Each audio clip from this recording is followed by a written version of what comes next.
just prints the money anyway. Yeah, but then inflation happens. Why don't we turn around and demand global responsibility out of the Chinese? Because we like cheap TVs. That's why. We have sold our souls to China. It's ridiculous. H.R. Mallory says in a year we're going to have calls for a forensic audit for the city. Oh, there's no doubt. Fund. I think that they ought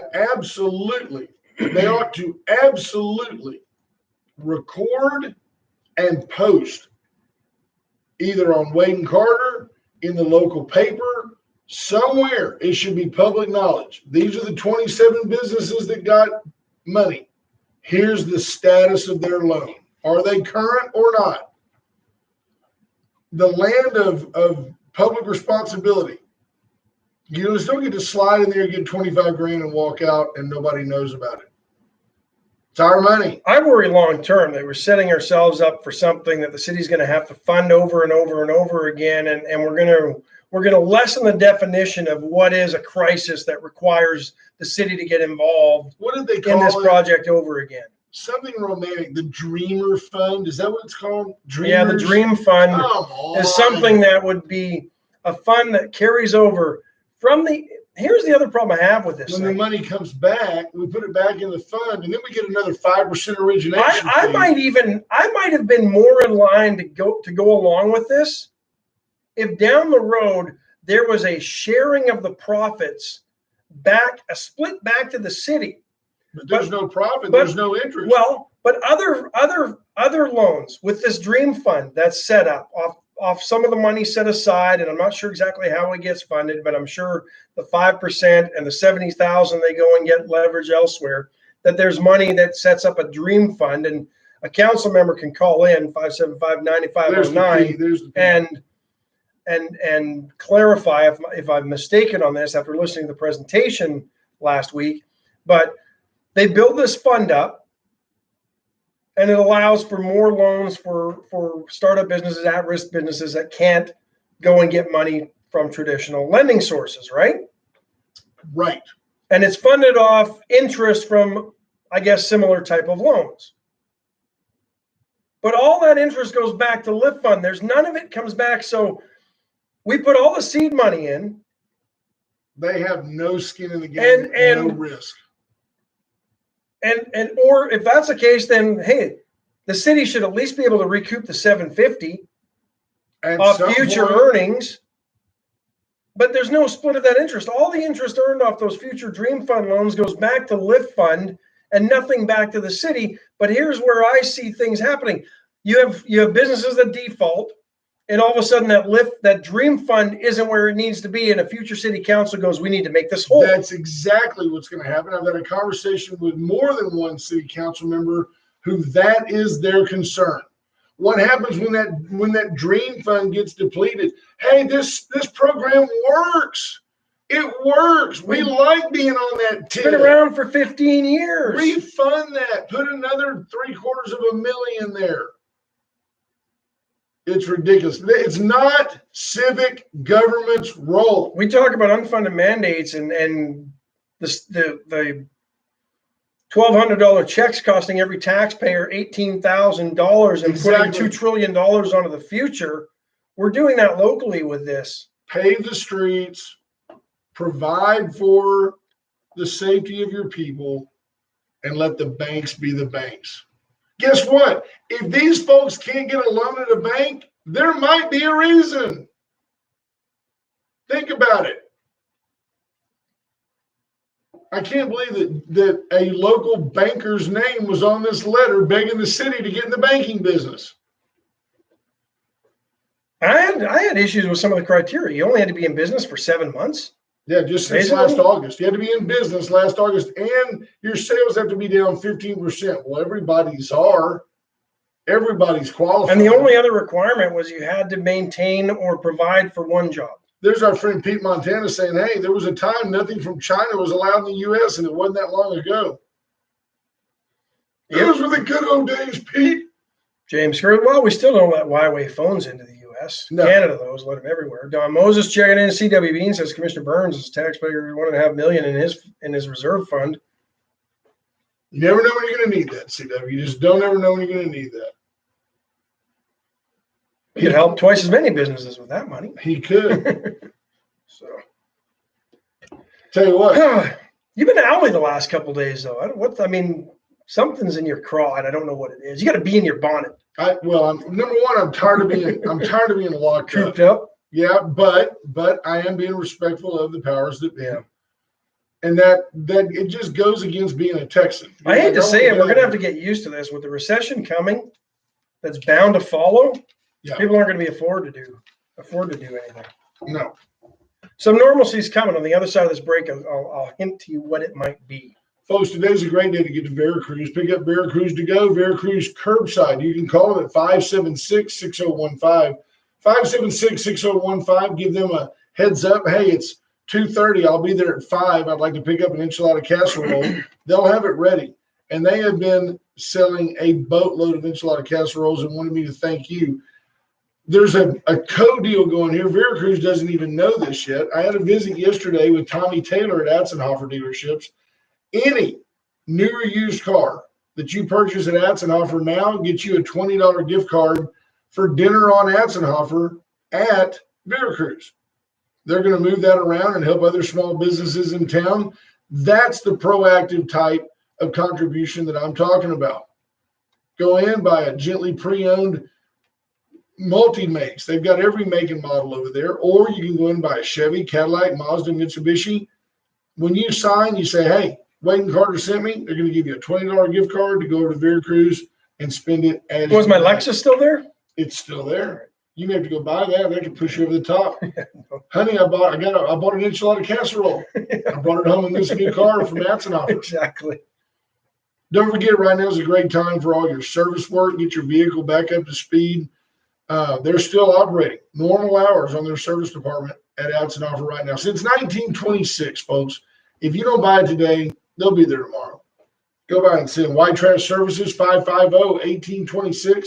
Call, ask for the boss. Call and ask for the roll-off queen, and they will take care of all your trash collection needs. Absolutely. Don't forget. If the two of them can't get it done, nobody can get it done anywhere. White Trash Services is another small, local, hardworking business that's growing and getting through this as part of the community. Let's support those that support us as much as we can. Razor IT Solutions, same thing. I got a story for you in a minute. Okay. Razor IT Solutions, reach out to John Paul Hull. JP, if you're out there listening, give us a call. We want to talk about your grill, buddy, when you get a second. But if you need help with your internet page, if you need help with your website, if you need help with your Facebook presence, branding, IT, analytics, understanding it all, how it all works, making it work better, monetizing it, he can help you with all that. Encryption, protecting your website, keeping the hackers away, call Razor IT Solutions. They can help you monetize. You need to put a donate button. They can do it. Keith Williams says, thanks for bringing the cons of this program. And I think we more or less tried to outline the risks of this program and the problems that we see with it, and hopefully spur some conversation that there might be a local solution to this that wouldn't result if the problem I've got with it is $750,000 to help small businesses, but $100,000 of that right off the top goes away. And by the way, if it's such a great idea, let's just tighten our belts and put $3 million into it. Let's just really gird up and let's help 100 businesses instead of 25. Let's just gird up our belts and let's just put $3 million into this. Well, because the guys that are making all the money are Lyft Fund. Yeah. They're the small business that's making a killing here. And the fine print, 5% origination fee. That's not a no interest loan at that point. No. Not to mention the city never gets their money back. People. The city never gets their money back. Well, Brent, for every dollar we put in, there's an exponential. You're buying that trickle-down stuff now? You didn't buy it before. $14 for every person that – come on, people. The only ones that leverage that kind of money is the food bank. Look, when you're ignorant and we educate you and you stay ignorant, now you're stupid. There you go. Do what you want. Follow the P. There's your mom and dad in. Where's More De La Garza, Kyle Scott. Did T-Lab make it in? I didn't check my usual. I have to check on other section here. Yeah, I haven't seen. I haven't seen Cheryl in yet this morning. There she is. Bless her heart. Good morning, sweetheart. So, well, I am certainly 100% all about small business, but I'm also all about the stewardship of taxpayer dollars. But I would like to see another way to get this done. Yeah. Some enterprising person who has $750,000 in capital lying around could easily help with a shark fund type idea like we talked. Absolutely. Or in this time, what if you put a 2 or 3% interest rate on that loan instead of the 5% and spread it out longer so the payments are lower? Like we said, that's an $800 payment off $25,000 first month that something's due. That's where they're going to default. You're going to get your money in, say, May, June, July, August. Come September, school's going to start back up. They're going to want you to start making $800 a month payments in addition to your rent, in addition to your payroll. Good luck. At a business that may only be able to operate at 50% capacity. Good luck. Because the governor didn't outline beyond phase 2 on May 18th. And that's only if cases in the state don't have a surge upwards. No, that's right. Then we're either staying at 25% or, God forbid, we have to close everything again. There's a second wave, and it's called default. And it's time to take a cold, hard look,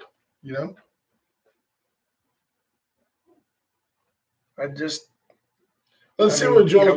No money back when we tax abatements are given to new businesses. That's wrong. And they move. They don't move out. They're not. I haven't seen that happen. Have you? Has it happened here many times in the past? Like Caterpillar, their abatement's over, so they leave their $50 million. No, I think he's asking, has that happened here? No, I don't think so. I don't believe so. But I don't know. I don't know enough of the history. He says, and it has happened here many times in the past. I don't think so.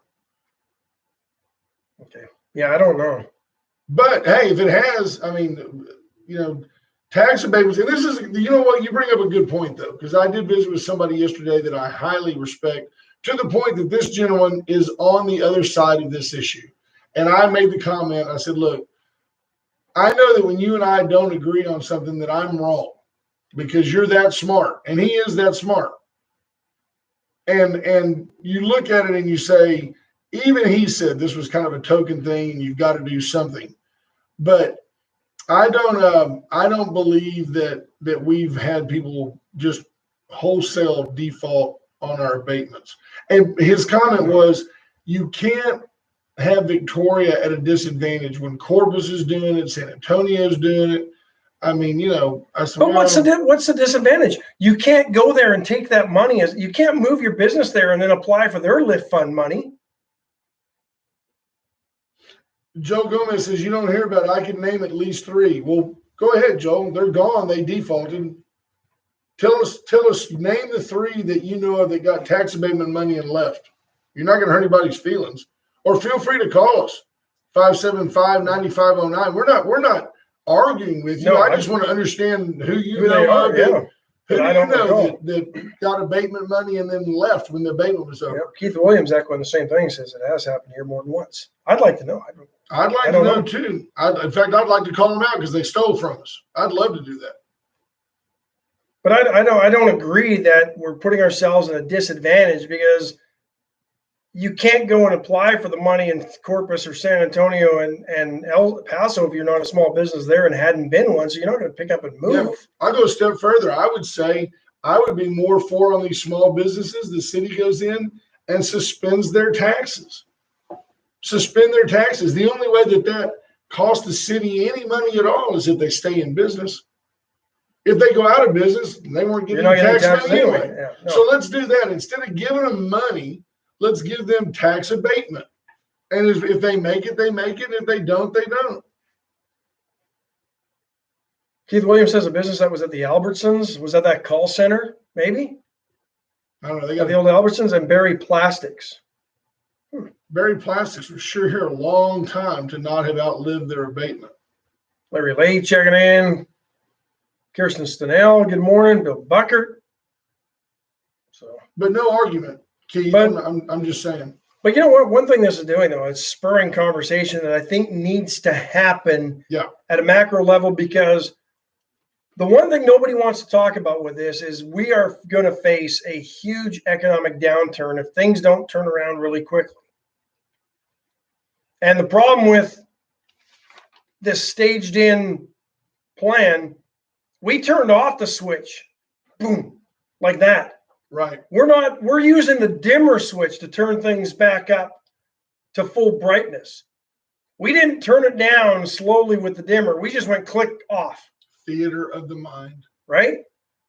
The rheostat. Yes. But now we're using the dimmer switch to get it back, and there are going to be casualties as a result of that. I'm giving it all I can, Captain.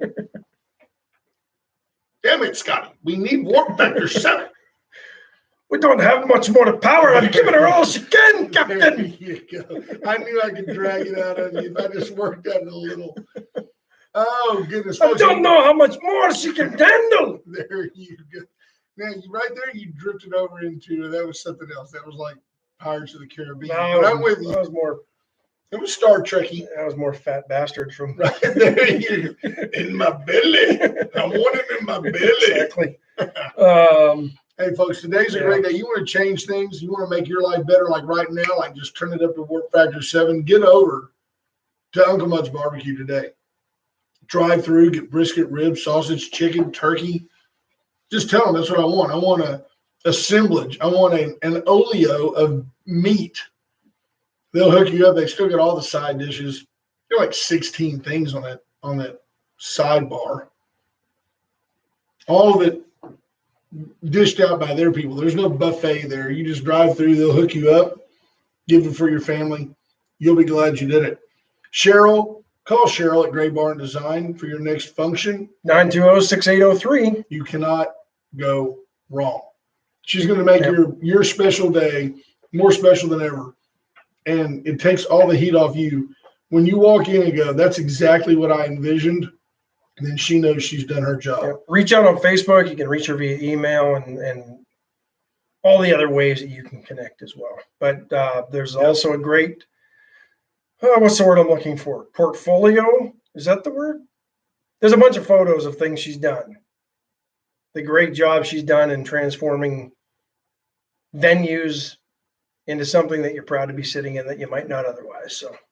So there's the Iceman says, hey, StarTech International was the company who leased that building as a call center in the old Albertsons. Just make a note, though, that for whatever it's worth, I mean, our listener here, Joel Gomez, I can name a bunch of them, then he crickets, disappeared. No, he mentioned.